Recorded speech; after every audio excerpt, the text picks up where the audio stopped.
Bonjour à toutes et à tous, bienvenue pour cette vidéo d'information de la commune de Mennecy du samedi 21 novembre 2020.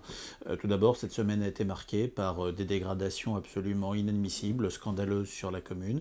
Dans la nuit du 19 au 20 novembre dernier, deux personnes, visiblement, vu des éléments vidéo dont nous disposons, ont commis plusieurs tags sur la ville, un incendie de poubelles dégradant un mur et parmi les tags réalisés, l'un a porté sur un bâtiment emblématique de la commune, la Porte de Paris, qui a été construite quelques années avant la Révolution française, qui est une des emblèmes de la commune, qui a fait l'objet de 80 000 € de restauration il y a de cela de 3 ans. J'espère que l'enquête de gendarmerie permettra de retrouver les coupables, dont on peut hésiter à savoir s'ils sont plus bêtes que méchants ou plus méchants que bêtes, mais en tout cas qui sont des personnes profondément inutiles et nuisibles à la société. Mais au-delà de cela, cette semaine, heureusement, c'est aussi beaucoup de choses positives. C'est des gens extraordinaires qui s'investissent pour la ville, pour les autres, pour le bien commun. Je tenais à remercier les agents du centre technique municipal qui ont effectué un énorme travail depuis une dizaine de jours pour nettoyer, retravailler l'espace dit de l'ancien jardin d'Arc dans le parc de Villeroy, de manière à ce que nous puissions pour le printemps prochain redonner vie, redonner à ce lieu sa destination qui est d'être un lieu d'accueil pour les Menneçois, pour les familles, un lieu agréable, convivial, dans le cadre duquel nous pourrons proposer de nouvelles animations. La vie à Mennecy, c'est aussi l'ouverture de nouveaux commerces, c'est l'ouverture aujourd'hui d'une nouvelle chocolaterie en centre-ville, les chocolats de Neuville, à qui je souhaite une longue vie, beaucoup de bonheur et qui j'espère permettront de contribuer à redynamiser ce centre-ville auquel nous sommes tous attachés, à venir offrir une diversité d'offres commerciales pour que chacun puisse trouver chaussure à son pied et son bonheur dans notre commune. On est dans un contexte difficile, commercialement, économiquement, mais je ne doute pas que vous ayez toutes et tous à cœur de venir découvrir ce nouveau commerçant. Donc chez nous, on aura des messages en chocolat avec toutes les lettres de l'alphabet et les chiffres. On aura des bouquets de chocolat aussi. Après, on est du chocolat français, sans huile de palme, fabriqué en France.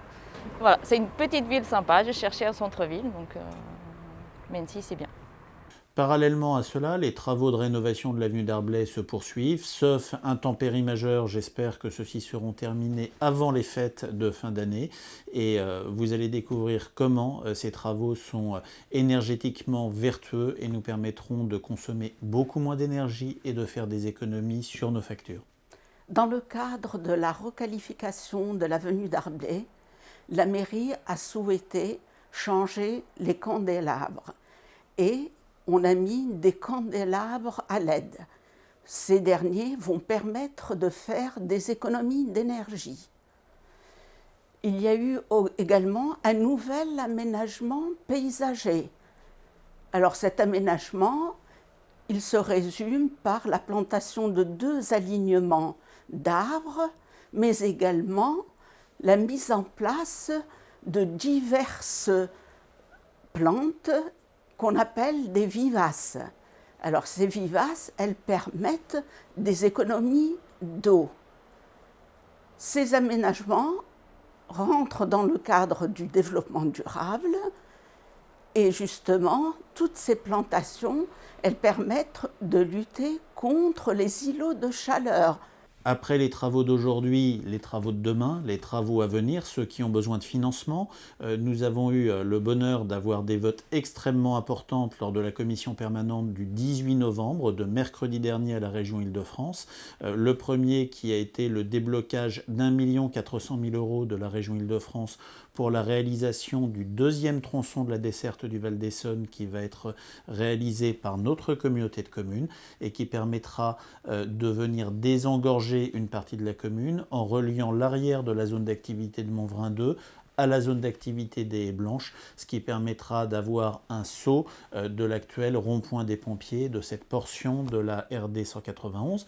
Le Conseil régional a également voté un contrat d'aménagement régional avec notre communauté de communes. C'est 2 400 000 € qui vont être investis par la région pour nos territoires, au service de la requalification des entrées de ville de Beaune et d'Itteville, de la requalification énergétique de la zone d'activité de la Croix-Boissée à Vers-le-Grand, mais plus particulièrement concernant Mency, du réaménagement du parking de la piscine qui va être réaménagé, embelli, dont le nombre de stationnements va être augmenté, qui verra des places de stationnement électriques, un travail sur la récupération de l'eau extrêmement fort qui va être également fait. Et puis enfin, c'est les financements pour le futur gymnase intercommunal qui va être construit sur la zone d'activité de Montvrin 2. Cette semaine a été pour notre territoire de la part de la région Île-de-France l'occasion d'injecter, de mobiliser pratiquement 4 millions d'euros et c'est quelque chose d'extrêmement important, d'extrêmement structurant sans lequel tous ces projets n'auraient eu aucune chance de pouvoir aboutir. C'est une excellente nouvelle, le vote par le Conseil régional sous l'initiative de Jean-Philippe de ce contrat d'aménagement régional. C'est important pour notre territoire. J'ai dit, c'est un travail partenarial, le fruit d'échanges constructifs entre la ville, la communauté de communes, la région. C'est important. On a 4 très beaux projets qui vont pouvoir profiter aux habitants du Val-d'Essonne. Un nouveau gymnase intercommunal à Mency pour nos scolaires, nos enfants, nos lycéens, nos collégiens. On a la desserte du Val-d'Essonne qui va être aussi très attendue en termes de mobilité pour désenclaver la route départementale 191. Et puis on a aussi de beaux projets avec la rénovation de bâtiments économiques vers le Grand. Donc vraiment un travail partenarial riche. Là encore, les planètes sont très bien alignées entre la ville, l'intercommunalité et le conseil régional. Enfin, la Covid, c'est l'obligation de s'adapter, de se réinventer. Je tenais à parler juste un mot de nos écoles pour remercier l'ensemble des agents municipaux qui ont dû être réaffectés pour pouvoir tenir des protocoles qui nous imposent d'avoir plus d'agents, pour pouvoir remplacer les agents malades ou les agents qui sont cas contact et qui doivent donc s'éloigner. C'est des agents des gymnases qui ont été réaffectés. C'est pour cela que nos gymnases ont des amplitudes horaires un peu plus restreintes qu'en temps normal. C'est des agents du service culturel, c'est des agents de très nombreux services qui ont accepté de faire un autre métier pendant quelques semaines. Je tenais à les en remercier. Suite à la crise sanitaire qui a lieu en ce moment, on a dû renforcer le protocole sanitaire et du coup on a des agents d'autres services qui viennent nous aider, comme du culturel ou de la maison des jeunes, afin qu'on mette en place ce protocole. Et tout se passe très bien, les enfants sont 3 par table, et voilà, on fait au mieux et tout se passe très bien.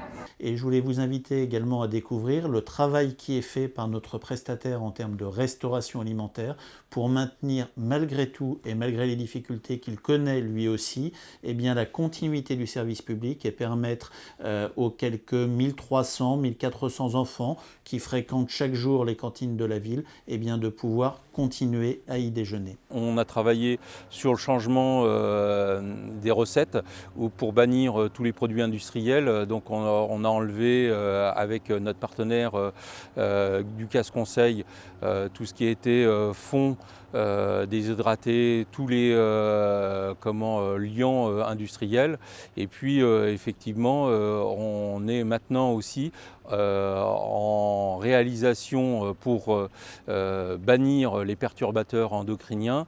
Et donc on travaille avec la cuisine et l'ensemble des équipes pour faire de plus en plus de faits maison sur la cuisine centrale de Corbeil. C'est une cuisine qu'on vient de rénover. Donc depuis 3 mois, nous travaillons aussi avec la COP de Sénart, qui est un regroupement de producteurs locaux Sud-Essonne et Seine-et-Marne, effectivement pour augmenter de manière significative les produits locaux dans les menus des repas qui sont servis sur les petits mensoirs. Et donc nous avons à cœur effectivement de passer à peu près de 20% avant l'introduction, enfin le travail qu'on a fait avec la COP, à passer à 30% de produits locaux au sein des repas qui sont servis. Je vous souhaite à toutes et à tous une très belle semaine. Au revoir.